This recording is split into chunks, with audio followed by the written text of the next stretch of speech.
In this video, I'm walking you through how to do supported squat exercise. And for supported squat exercise, you are going to need something that you can firmly hold onto whilst you bring yourself down into a squat. So to show you what I mean, I'm going to hold onto my pillar here at the bottom of the stairs, and this is the position that we're going to do. You don't need a pillar like this. You might have a doorknob that you can hold onto on both sides of the door. You might have a kitchen countertop that you can use. You might have all manner of different things. So it doesn't really matter what you use, but you want something where you can kind of hold onto it at about your waist height, hip height as you come down, and you're keeping yourself feeling very secure. This exercise is tiring, shall we say, so I'm going to probably get a little bit breathless as I do it. There's a lot of cues because we've got lots of joints that are having to talk to each other throughout the exercise. So please listen carefully, really get those cues nailed, get your form correct, and then the more that you do this, the less you need to watch the videos to be reminded on how you need to do things. So we are going to come up to a standing position. Don't worry that you can't see my head, it's not important. And we're going to make sure that our feet are parallel and hip width distance apart. So when I say hip width distance apart, I mean hip width distance apart. This is not hip width, that's wider than hips. Hips is only about a fist or so in between the big toe joints. Make sure that your toes are not turning out to the side. This is going to prevent you from squatting down and flexing properly into your hips. So we want the feet probably slightly more pigeon-toed than you are used to doing, and this is going to enable us to track our knees in alignment with the middle of our toes like this. So if my feet came out to the side, what would happen is my knees would be going outwards, or they'd be collapsing in, and I wouldn't have a very stable structure going on through my legs at all. So the parallel foot alignment is just allowing us to achieve dorsiflexion of the ankle, flexion of the knee, and flexion of the hip. All of these things are important for a functional squatting position.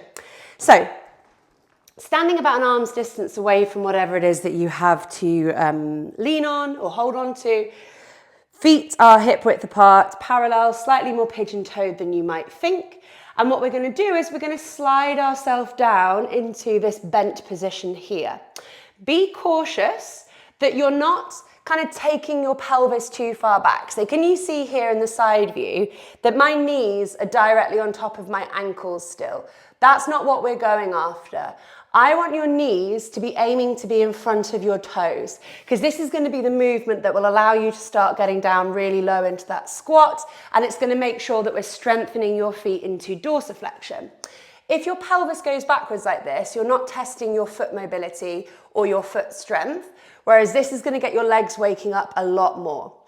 As you come down, firstly, I would definitely not be too ambitious, especially if this is early days of doing the exercise, but we really have to watch what our pelvis is doing.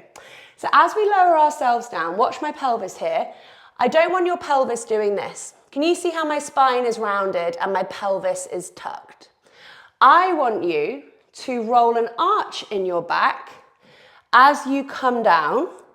And whilst you're in the exercise, your priority is trying to roll that arch in your lower back, roll your pelvis forwards. You're going to really hopefully feel it here in the front of your hips because they're switching on, rather than going too low. So I'd rather you be up here with this anterior tilt, which is switching on your hips to balance your pelvis, than be all the way down here with your pelvis tucked. But you can play around with how high or how low you go. The lower you go, the harder it is. But your pelvic position here is your priority, and I want those knees in front of your ankles, not kind of behind like this. We're going to try and keep our shoulders as much above our pelvis as we can. We're going to relax our jaw, we're going to relax our belly, we're going to try and keep our weight even through the whole length of our foot, pinning down into our big toe joints, and we're going to do a minute here. Off we go. So I'm lowering myself down, my pelvis rolls forwards. I'm going to take my knees a little bit further forwards. They're not falling in, they're not falling out. They're running parallel with the middle of my feet. That's challenging my shins, it's challenging my quads. The roll forwards of the pelvis is challenging my hip flexors, And with my arms, I'm also going to see if I can pull my shoulders back and down behind me. So rather than letting my shoulders be like this, I'm going to try and roll those shoulders back and down behind to really engage all of my back muscles. We've got just over 15 seconds left here. Weight even through both of your feet. Make sure you're not avoiding one hip, which might happen. Keep breathing. Relax the jaw.